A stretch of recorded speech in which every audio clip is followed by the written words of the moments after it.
RTP. Don Henry Cucalón, sea usted bienvenido. Ve esos niveles de su pupilo. Ve esos niveles. Habla, y antes de eso lo condenó, pues, o sea, que imagínese cómo es el hombre. Buenos días. El que no le para boles Novoa. El que no le para boles Novoa. ¿Ah? Aunque el que sabemos le responde a cualquiera ahorita, pero en todo caso, ahí estamos. ¿Qué tal? Bueno, Astrid, adelante.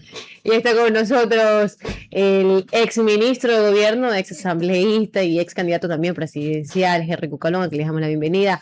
Doctor, bienvenido, gracias por acompañarnos. El gusto es mío. Buenos días con todos. Un abrazo a la audiencia de RTP.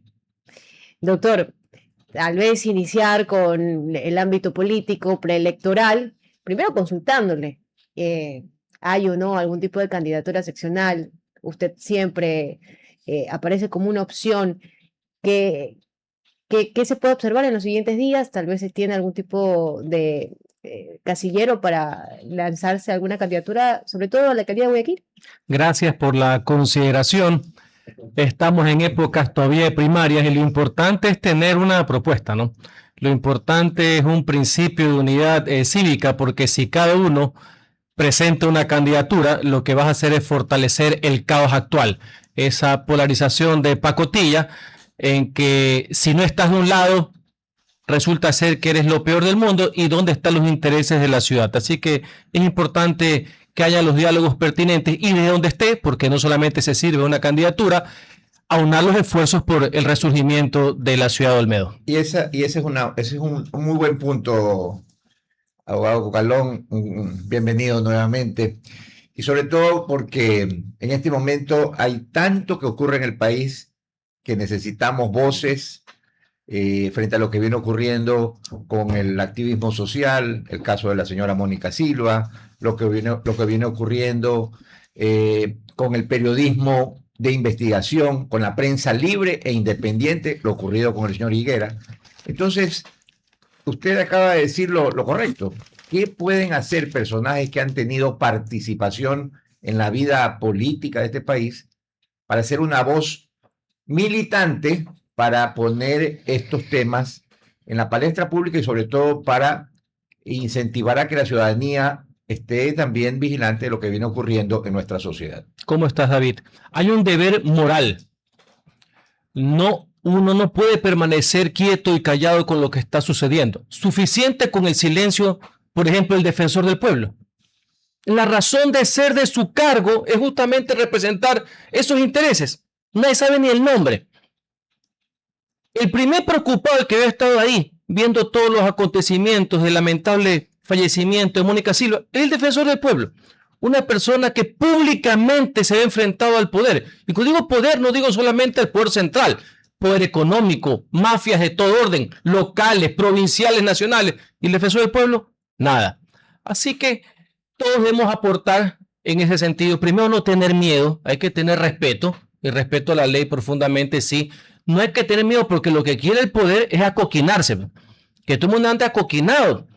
Que no solamente que no hables, que no participes. Recuerda que actualmente, y gracias por tu pregunta, ahora a la Constitución, a la ley, a todos los requisitos que debes tener para ser candidato, hay un nuevo checklist. No, checklist, sí, que te van a joder también. Entonces es una nueva variante constitucional. A ver, ¿te van o no te van a fregar? Entonces, ¿cómo es ese tipo de cuestión? Aparte de los problemas, y muy interesante la entrevista anterior, de que la gente quiera o no quiera hacer la declaración juramentada. Ese es parte del problema, ¿no? Muchos de los que hablan y hablan, ya cuando le dicen presenta tu declaración, ahí le tiemblan las canillas, ¿no? Porque no saben cómo justificar lo que han tenido. Esa también es parte de la crítica a las élites. Viven quejándose, ya pues anda y métete.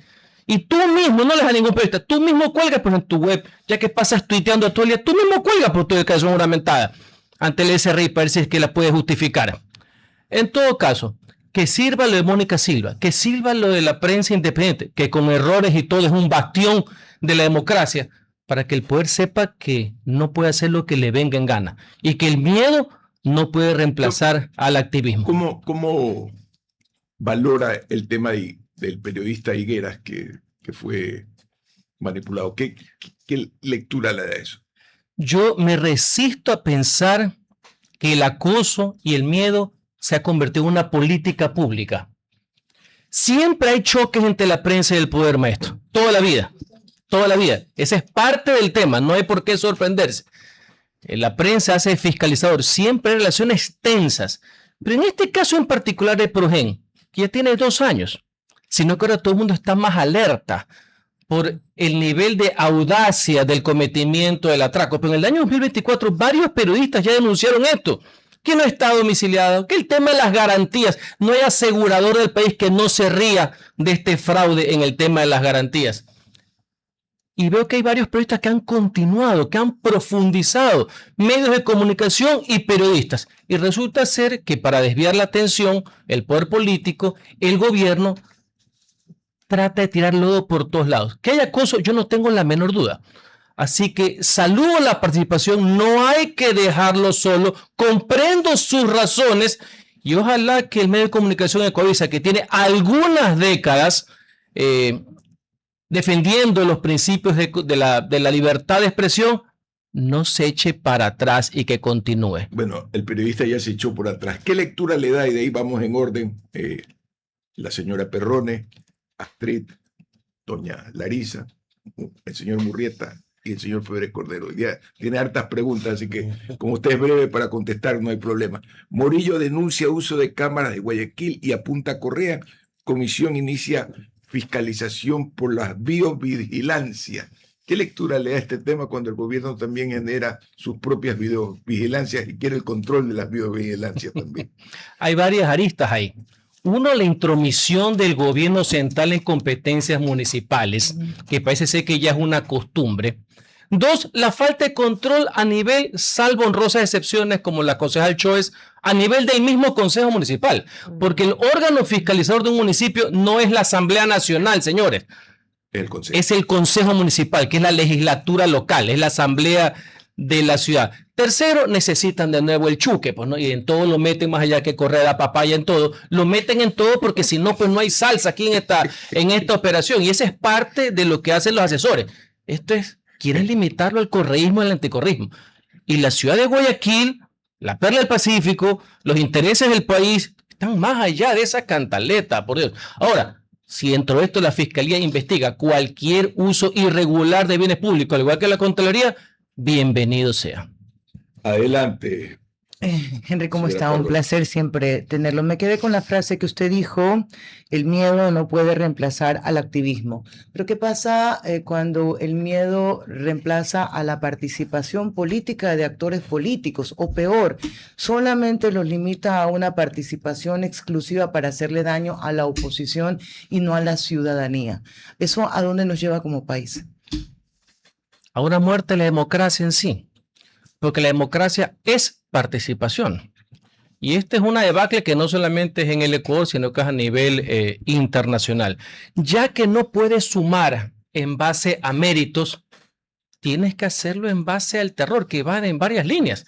Ni siquiera el tema de la violencia política normal, sino la violencia patrimonial, el acoso. Y si tú le sumas la falta de transparencia y la opacidad como marca registrada, tienes un cóctel perverso. Pero si todos se dan cuenta que pese a la diferencia, porque no vamos a estar en todos de acuerdo, pero en estas grandes causas, como por ejemplo la lucha contra la corrupción, ese activismo que llevó Mónica Silva, lo que está haciendo la prensa, que se le echó, y está bien que así sea, a todos los gobiernos sin excepción, te vas a dar cuenta que no vas a estar solo. Y ahí el poder también tiene que entender que debe fijarse en la ley y debe ir marcha atrás. Si nos vemos aislados, si inclusive en las causas comenzamos a polarizar o etiquetar, ahí sí nos va a ir muy mal como sociedad, porque esto no solamente se resuelve con la participación en elecciones. No. Esto es de día a día. Adelante, Astrid.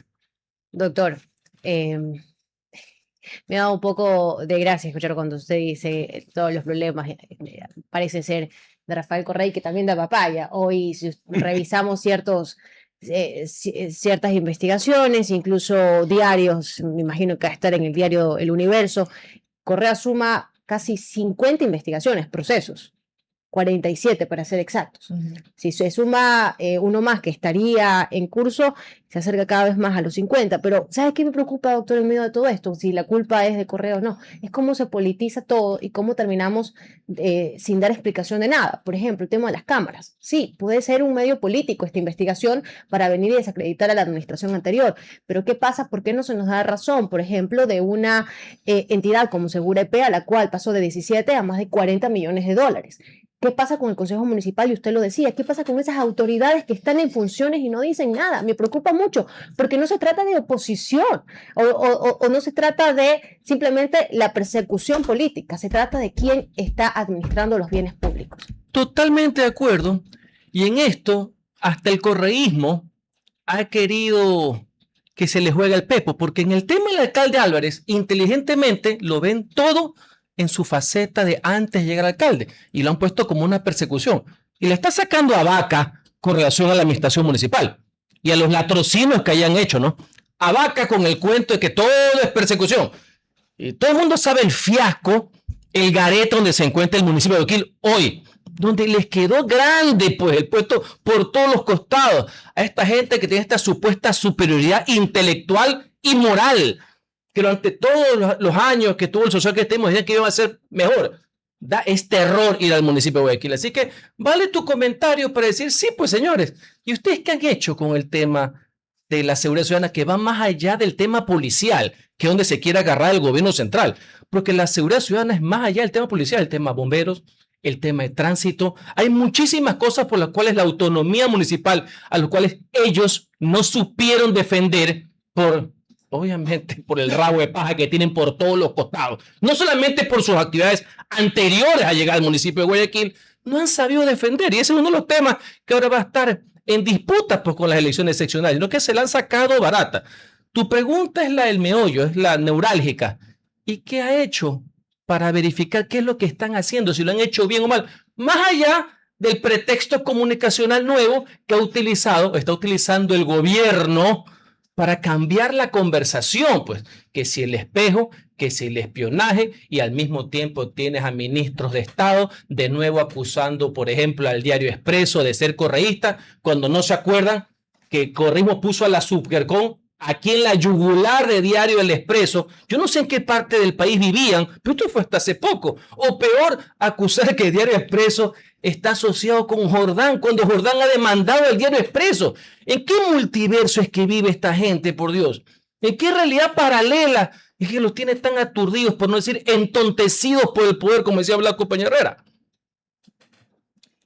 Doctor, y justamente hablando de la candidatura de las seccionales, y si usted es candidato para la alcaldía de Guayaquil, justamente ese abandono que se ve, ¿no? Los que vivimos en Guayaquil todavía, y esa es una parte muy importante, el que realmente los candidatos entiendan un poco lo que está sucediendo en Guayaquil día a día.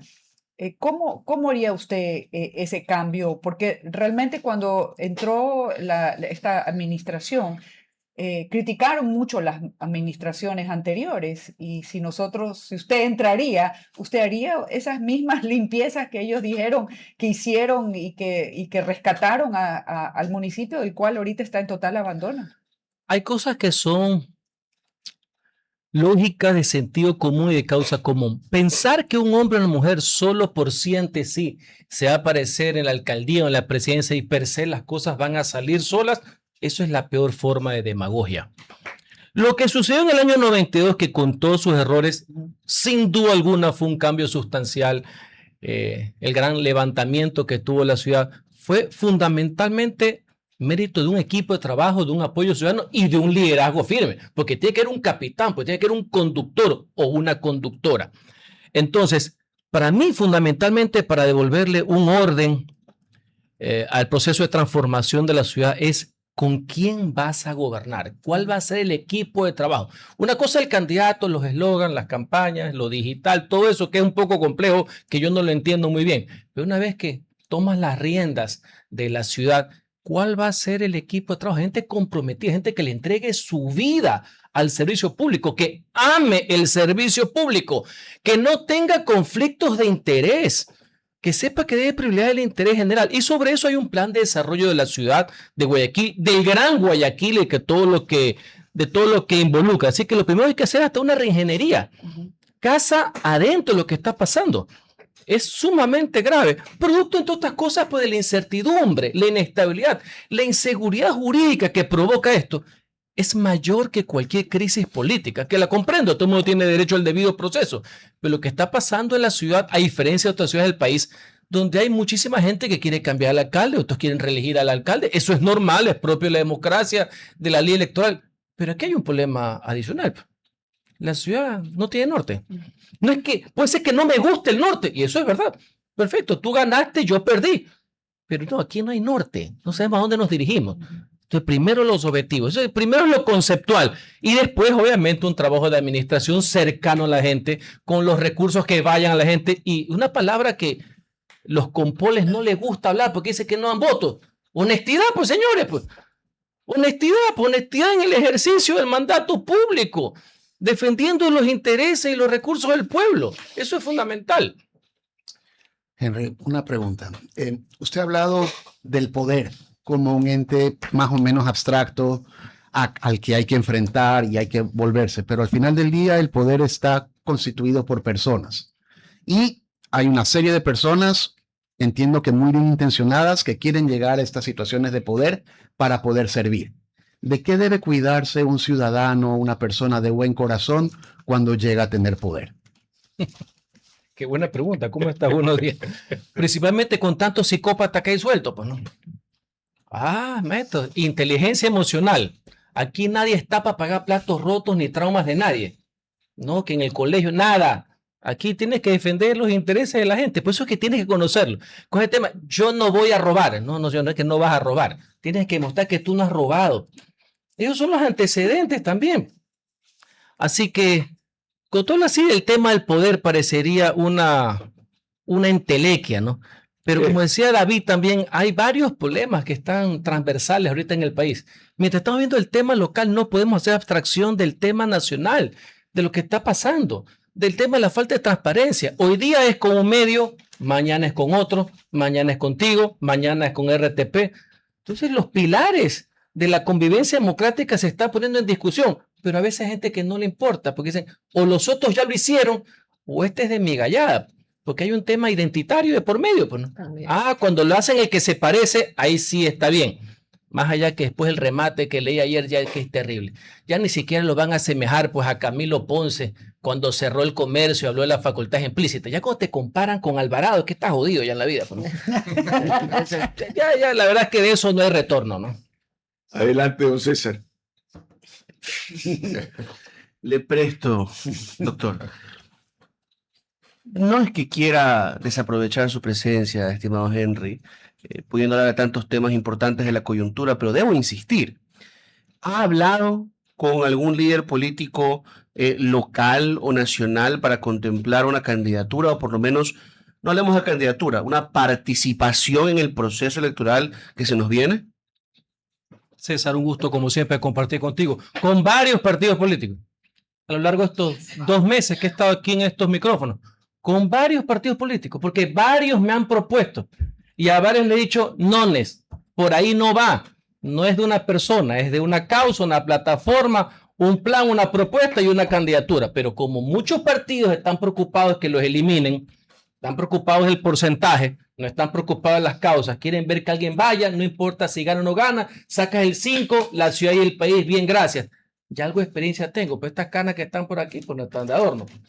Así que he conversado con muchos, sí, varias propuestas. Pero esto no es una persona, esto es mucho más profundo. Yo estoy muy preocupado de lo que está pasando en la ciudad y en el país.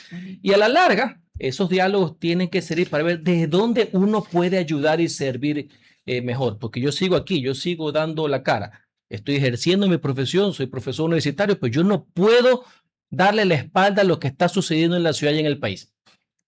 Adelante. No se le da, Pablo. gracias, don Ramón, no se le da la espalda. ¿Cómo se le hace frente desde la posición que usted tiene a lo que ha venido señalando Henry? El día a día, cada uno pone granitos de arena, otros ponen ladrillos en la construcción de un mejor país. Yo creo que hay una obligación una obligación quienes hemos participado en política y quienes hemos tenido victorias y derrotas, quienes hemos sido financiados con los recursos del pueblo ecuatoriano. ¿Cómo es eso que tú eres candidato y al día siguiente te desapareces?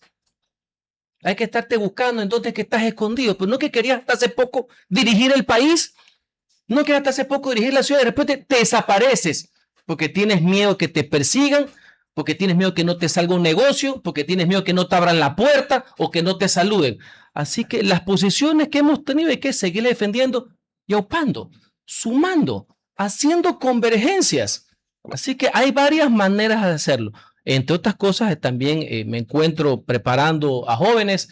Creo que el tema universitario me da también mucha satisfacción. Así que hay varias maneras de hacer país. Y yo agradezco a ustedes, como siempre, la invitación a este querido medio de comunicación para yo poder expresar mis conceptos y mis ideas. Cuando lo escucho usted me recuerda a Huxley, que decía, y digo que tiene razón, no nos ahogan en el silencio, nos entretienen hasta olvidar que nos hundimos. Y yo creo que estamos viviendo ese proceso, ¿no? Nos están distrayendo en la humanidad, no solo en el Ecuador. Vea usted cómo llega a la presidencia una persona disfrazada de derechista en Colombia sin que tenga un concepto filosófico claro de lo que es la derecha. O sea, realmente estamos viendo que la distracción vence al entendimiento. Y para yo no poder perderme, yo lo escucho todos los días a usted para estar encarrilado, por si acaso, en las mañanas. Eso sí se lo digo. Y sí, lo que es la comunicación política, ¿no? Como si aquí tú eres abogado de personas medianamente truchas, ya te etiquetan. Pero cuando la identidad se siente representada y la ola les gusta, resulta ser que ser abogado de narcos es lo más in que puede haber. Y pasearte los millones. Y te etiquetas automáticamente. Te colocas en una franja de la polarización para que por este tema de identidad automáticamente resuelvas todo. Ya que toca el tema de Colombia, obviamente que el otro candidato me valía lo que usted se imagina. Me parecía un tipo de lo último. Pero ¿dónde ha llegado Colombia, maestro? Yo sí algo conozco, algo he leído de pasar de Betancourt, de Barco, de Gaviria, de poetas, de Pastrana, de Lleras. El mismo presidente Uribe que ha venido cuántas veces acá, más allá de los estilos, de la frialdad de inteligencia del presidente Santos, a esto, a los dos impresentables. ¿No? Pero claro, dentro de eso es mejor que gane el que no es comunista, confeso, pongámoslo así. Pero lo que hace la comunicación política, ¿no? Mucho envase, cero contenido, ¿no? Y ese manual es el que viene ahorita para las seccionales, porque van a hacer querer pasar como Febres Cordero a un envase sin etiqueta, ¿no? Por si acaso, de una vez le voy advirtiendo a qué es lo que van los señores del gobierno. 8:29, la última pregunta. Sí, don Ramón, un poco a lo que decía el abogado Bocalón, que Henry, bienvenido al grupo, porque Colombia ha tenido que, y lo dicen los analistas de ese país para ser respetuosos de temas soberanos, ¿no? Ha tenido que elegir al menos malo. ¿Hasta cuándo las sociedades latinoamericanas seguimos votando por el menos malo? Pasa en Perú, pasa en Colombia, no quiero decir en Ecuador, pero es una realidad que parece que nos persigue de forma lacerante. David, y lo peor, como decía Haren, es que cuando banalizas el mal, y con el menos malo, a veces te quieres olvidar que igual sigue siendo malo. En el caso de Colombia, hasta hace poco, hasta la llegada de Petro, siempre tuvieron a dos grandes exponentes entre los liberales y los conservadores. Siempre. Dos buenas candidaturas. Yo me acuerdo durante años que la disputa era entre Uribe y Serpa. Serpa es lo mejor que tenía el liberalismo, un hombre de Estado. Entonces, escogías como antes era en Estados Unidos. Unas pequeñas variables, pero los dos eran gente normal, partiendo de esa pequeña premisa. Nosotros tenemos ya algunos lustros jugando a ese vacío, ¿no? Pero bueno, participación democrática es fundamental para eso. Oiga, si se ha dado cuenta para cerrar este bloque ya, ¿qué es lo que más llevamos al bolsillo? Todos los días sacamos y llevamos al bolsillo. Sacamos, ponemos. ¿Qué es lo que más hacemos entrar en el bolsillo? Yo soy el antiguo, yo mi pañuelo, pero me imagino que el celular. Exacto. Yo el pañuelo. Está bien, pero ¿qué saca más, el pañuelo o el bolsillo o el celular? El celular. El celular. Y ese instrumento lo conocemos muy bien, pero él nos conoce mucho mejor. Y ese es el y los gran que problema. están atrás, Ah, mejor aún. por eso, los que nos manipulan a través de la información, toda esa política en la que usted se formó y yo también me formé, luce caduca, ¿no? Frente a todo este Pero, show off pero que me maneja. resisto a decir, peor con también. el tema de la posverdad. Entonces, como nunca, hay que seguirse instruyendo, hay que seguir leyendo mucho para no ser presa de esto. Adelante. Sí, ya que estamos en eso y siempre con el mayor de los respetos a usted, Henry, para la época usted no resulta un buen candidato de lo que se considera en Compol en cuanto a la comunicación y a la presentación. ¿Está dispuesto a ajustar el producto con contenido para llegar a cualquier dignidad a la que quiera, por la que quiera competir? Pero por supuesto, sin duda alguna. A lo mejor también mi función es más de gestión y no electoral, como yo ya lo he probado. No tengo que estar probando, por si acaso. Así que sí, todo eso. Y quién sabe, después de unos años hay que amoldarse un poco más. Vamos al corte comercial y enseguida volvemos. RTP